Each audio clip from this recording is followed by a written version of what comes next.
2, 1. Let's go. AM chats. Okay, so Sunday morning. We started legs yesterday at 8 AM. Technically it's a 24-hour leg session. We started it genuinely 8 AM, gym opened. Caught up with a few people, went on the leg extension as planned, and 2 hours later we were on to our next exercise. So this is a bit of a love-hate thing with the gym, you know, because that's why I like to train out of hours. I like to have the time to just be able to focus on myself, be efficient with the time, get it done.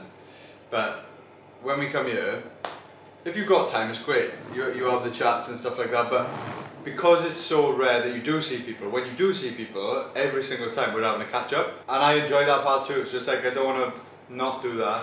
And then all of a sudden I'm 2 hours in and I'm like, well, I could have done 2 sessions in that time. So I've just accepted now that if I wanna train, I've got to be here when it's either really, really quiet or out of hours, or you just accept that you're just not gonna have like a bang, bang, bang, exercise. Yeah, so we're on to exercise number 2, 24 hours later. We're gonna do squats now. And we're gonna just have some fun today, I think, because we've already done leg extension yesterday. I'll probably do some more again at the end, maybe. No. No? Might do a double though. Might do an arm pump later, I don't know. Oh, I am. Oh yeah, okay. I think everyone's seen for so long that I've tried to make a comeback to YouTube, and it's been so forced in a way and like all over the place, where I still feel like I can't just speak freely. And I know most people can't say everything they want to say, especially on camera, but I've decided that that's who I want to be. I don't want to make these videos and then have to control what I say or what I can and can't say. If I want to talk about business and the reality of my life, I will. If I want to talk about training and that's going to interest you, then so be it. AM Chats is all about me speaking and brain dumping my mind in between sets when I'm training first thing in the morning before the gym opens, and just explaining what's going on, taking you through the journey, almost like a mini update every single day. And hopefully, because we are always, well, I'm obsessed with progression and we're all striving for more, then hopefully that might become something you want to get into and motivate you every single day to see someone that's training to improve, but not only that, but working hard to improve outside of the gym as well. But I don't post like stories, updates, something like that, because I don't think about it. It's content to me. It's like it's part of my work. It's part of tasks. It's not something I do for fun anymore. Whereas YouTube can be something I do for fun. And sometimes there'll be random things, long discussions, even presentations about business. Sometimes it's going to be presentations about fitness and work and topics that have helped clients and stuff like that. So it's going to be quite a wide mix, but it would definitely help the person that relates to this. So question for you. One of our coaches, Llew, from the gym, is competing today. Oh, I'm wishing good luck. Yes. Even though as PB, that's not what we're about, at the end of the day, it's an itchy he went to the scratch and he's gone all in on it, and in all fairness, over the last 12, 16 weeks now, he's completely transformed. So yeah, it's going to be good to see how he gets on today. I hope he does well today, see how he gets on. It seems pretty positive this morning. So in terms of business, we've got a massive project that we're looking to bring for January. So January 2025, new project altogether, new arm completely to what we're doing with PB, in person, locally. So it's going to help the people locally, especially Pontedower, but Swansea as well. This is what we're putting all of our time, energy and focus into now, is pulling everything that we've got from PB Academy Online, the results and the in-person gym, and just putting it together to become this monster that can just help people in every single aspect. And nothing will compare to this, especially locally. There's nothing like it. So it's going to be costly. There's a big monetary investment and a huge time investment as well to make this happen. And people, like we've had we've lined up quite a lot of people to come in on this. So yeah, it's been in the works, and it's going to be interesting to see what we can do. But we've got to make sure we take care of ourselves in the process, and that's what we're going to train today. So how are you feeling, Beth? Fine. Yeah? Nothing to report really. No? Yeah, no. Nothing. From your personal journey, you know, because you've come from where you were literally a year and a half ago, obsessed with the gym, and now, you know, you've found your struggles as well, haven't you? Taking a dive. Really, yeah.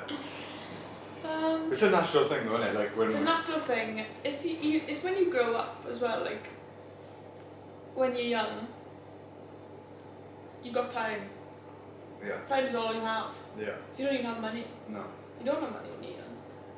So all you have is time, and you've got to do what you want with that time. And most of the time of that time, most of the time. you don't need to stress. No. So you spend 4 hours in the gym every day. Mm-hmm.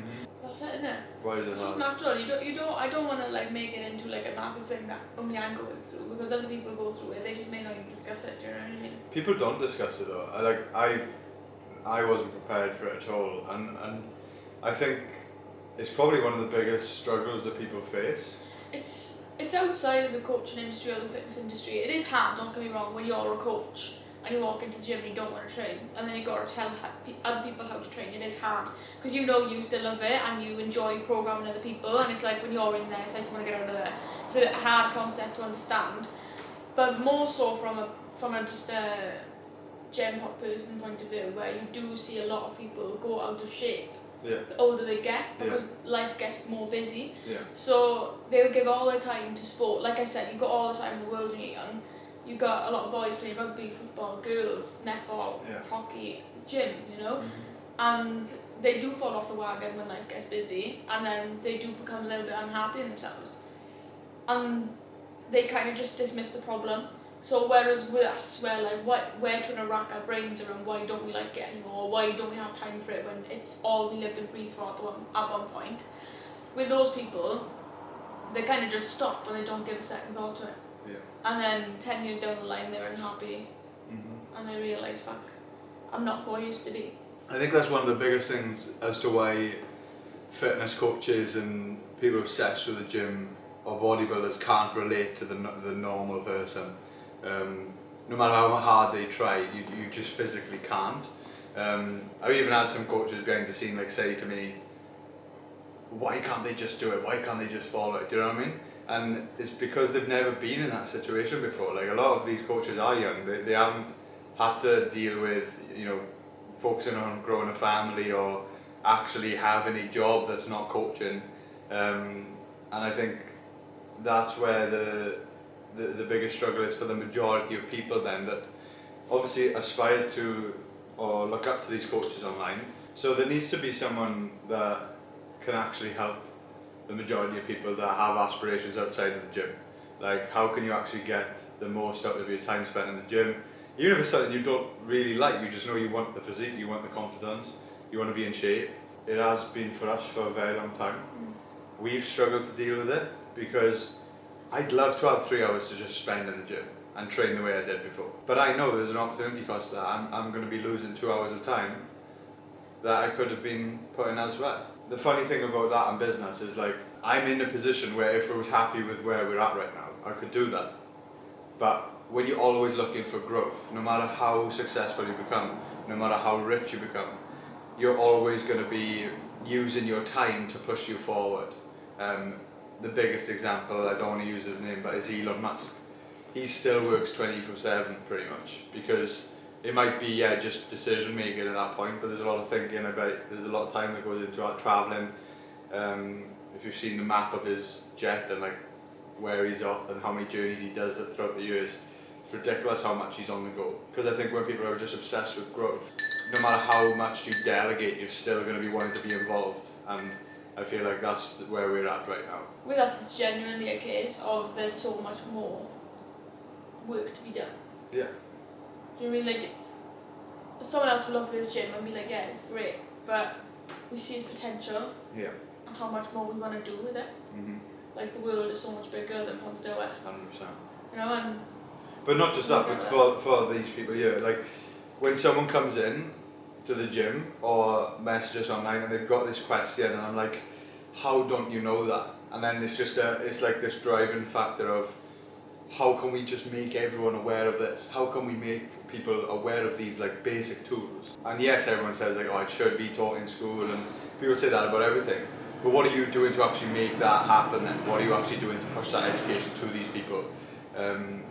And that's why we know we need to pull in the experts in every field, from both like the psychological aspect, emotional eating when raising a family is huge. Like it's a massive, massive driving factor as to why people are out of shape. The stress involved, they just turn to food or they turn to alcohol. It's just the norm. So it's trying to help people change those habits. Yeah. Because giving someone a diet plan is not the answer long term. It just doesn't work. No, not long Is that enough chin wagging or what? Plenty. Are you going to down that before we go? Yeah. We used to talk about this before we go into first session all the time actually. It was always get your mind in the game. So what are you going to go and look to do today? Well, I don't know, after my 7 leg extensions 24 hours, Yeah.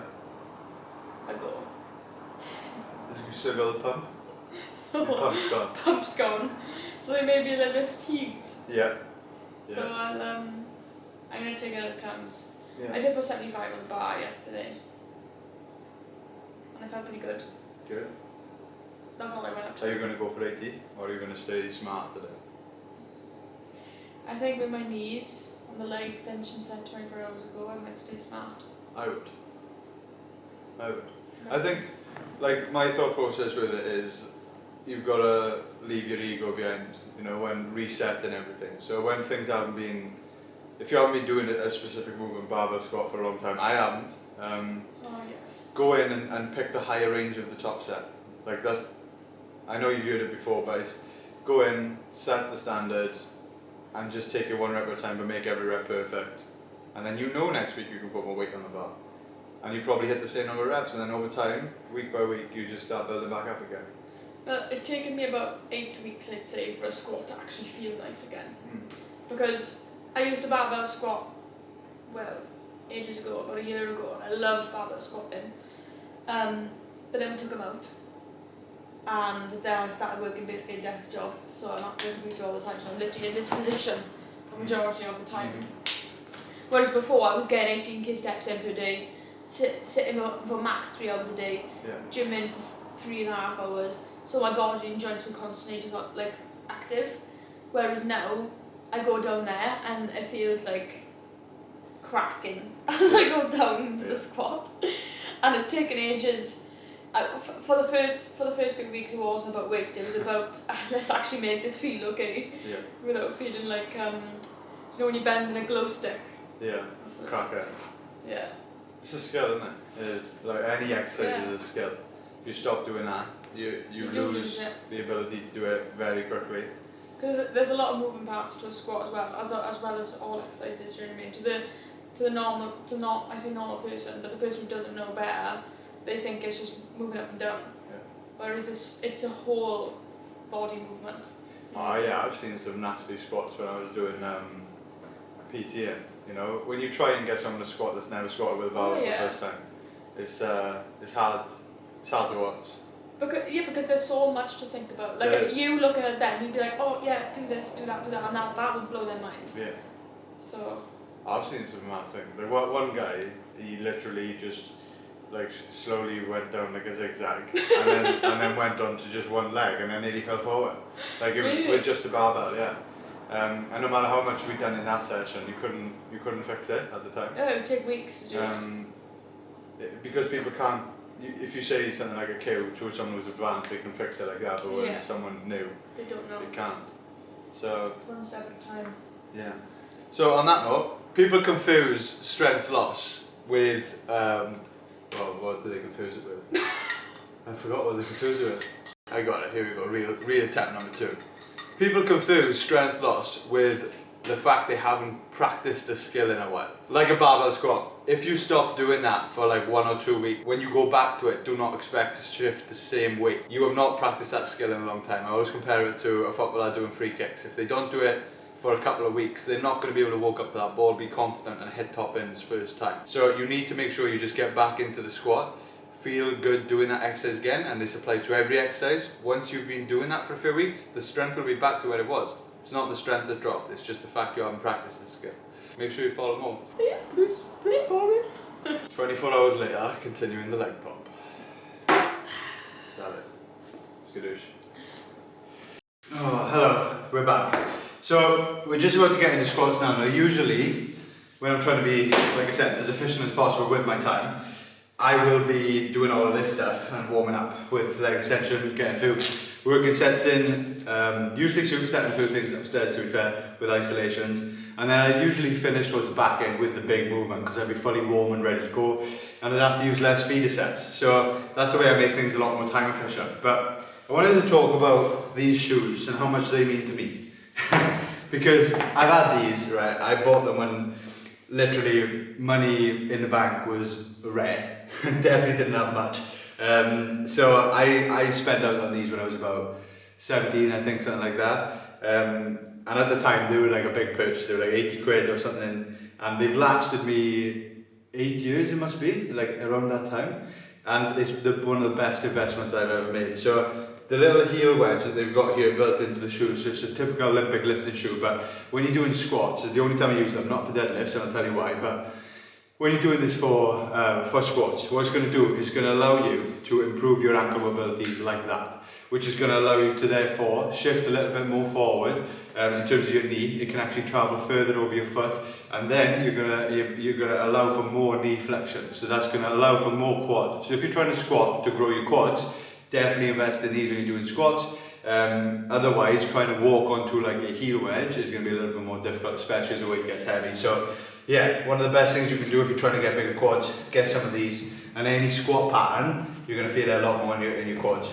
So today I'm going to plan to work up to probably 4 plates, I think, start with that and just get like one solid top set of about 8 reps. I probably could do more, I'll probably leave some of the time. I want to get really slow and controlled reps.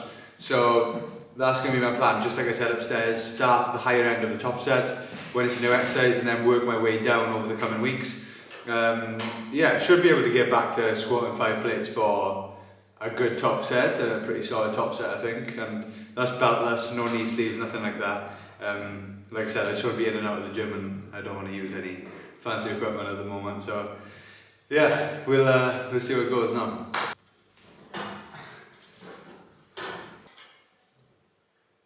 Yeah, so as I'm warming up now, what I'll do is just a lot of dynamic movements and just body weight only. It's the same routine I've used actually. I think I put this up as a video when I was in uni for like 3 months I lasted, but I done a deadlift warm-up. It's the same lower body mobility warm-up I use now, and we've got one full one on the PB Academy portal as well, so if you wanted to follow something, it's quite official with time. This is just very, very easy, so go back to the other video and that'll explain that there. Shake them hips, baby. Yeah.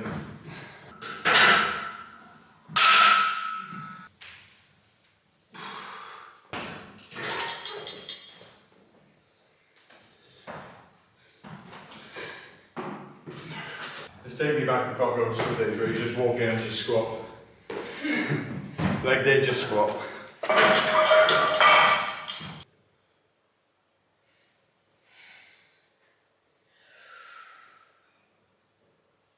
That's one big tip as well for the squat. If you struggle with your shoulder mobility and get yourself tight into the bar, the 3-finger grip like that. I've put a video out explaining it properly, so if you wanted to watch it on YouTube, just type in the 3-finger grip for squat. But it helps massively, it takes away shoulder pain, allows you to get tight there with your back in the squat, and you'll be a lot stronger as well, so definitely worth a watch. Sorry. I'm glad you caught that. Tell her how ridiculous that sounds. It's like a frog. As a new lifter, what's the #1 supplement you'd recommend? Creatine. I don't know what I'm going to say. Oh, that's how it's done. The session's already been interrupted by making other content. Not a good start. Generally though, you can get a reception if you want some creatine, so creatine. Oh, 4 plates on the bar. We're gonna go for it. We're gonna go for 8. If I can get 8 today, when we get 8 today, nice reps though, no rushed. Nice and strong, nice and slow, and we'll be back. We'll be back on the way up again. So yeah, let's see how it goes. Come on in. Come on, let's go. Come on in.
Good.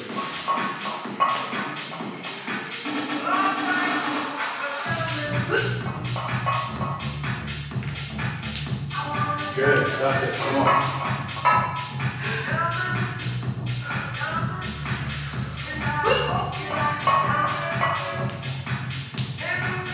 Good, come on.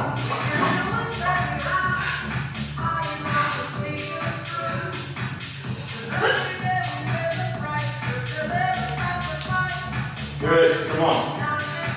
And again.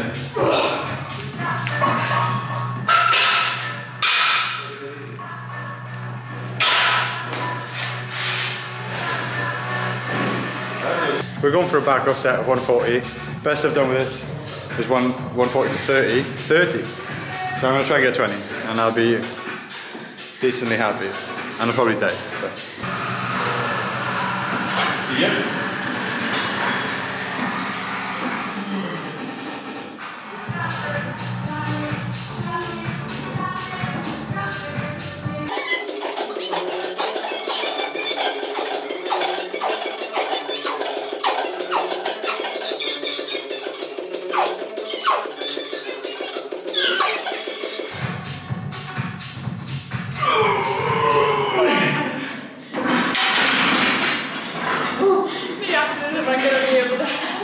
This time I'll try. I think not. Oh, How many was that, Bryn?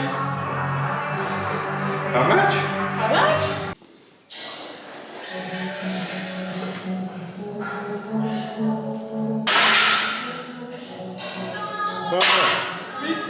What happened there? Huh? What happened? It's a bit wobbly, like. Come on, man. Cocked it up, didn't I?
Cardio, man. Cardio.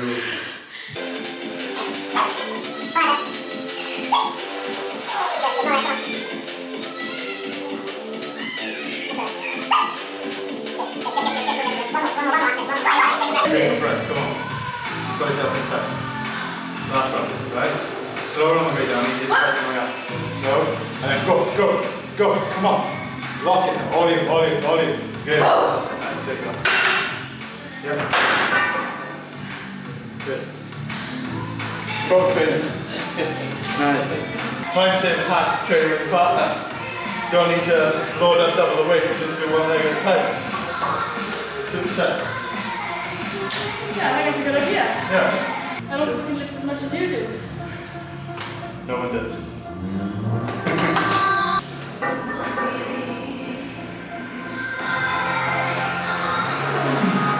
Don't force that leg.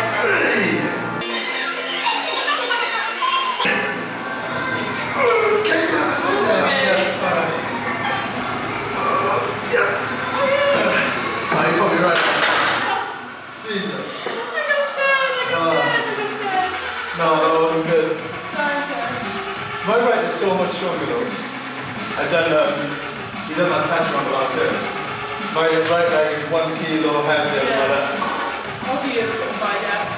Yeah, so it's probably they're both like 2 kilos lighter now. Probably still a bit more this one. Anyway.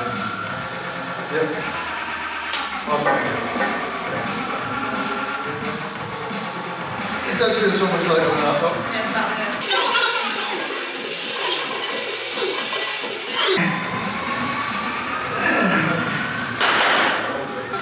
very good, very nice. So all I've done so far is two big sets on squats, 2 big unilateral sets on leg press. We've done a leg session yesterday, 24 hours ago, so I'll probably finish off now with a bit of something a bit more metabolic, just to have a bit of fun and not really track or progressively overload this one. So those are the big ones we track, the rest of them we just have fun with. We've done a leg session with Beth, you know, the one where I was squatting, and I completely forgot to just record the rest of the session and record an outro. So how did the leg session make you feel? Oh, leg session made me feel great. I squatted and my legs are still aching today, and it's now Tuesday. And what's the next session going to be? Next session is going to be tomorrow morning. We're doing deadlifts and back, so make sure you subscribe for that. That's the outro. See you in a bit. Johan, how are you going to end it? Add some EDM music and make it go off. Oh yeah, that's it. Damn.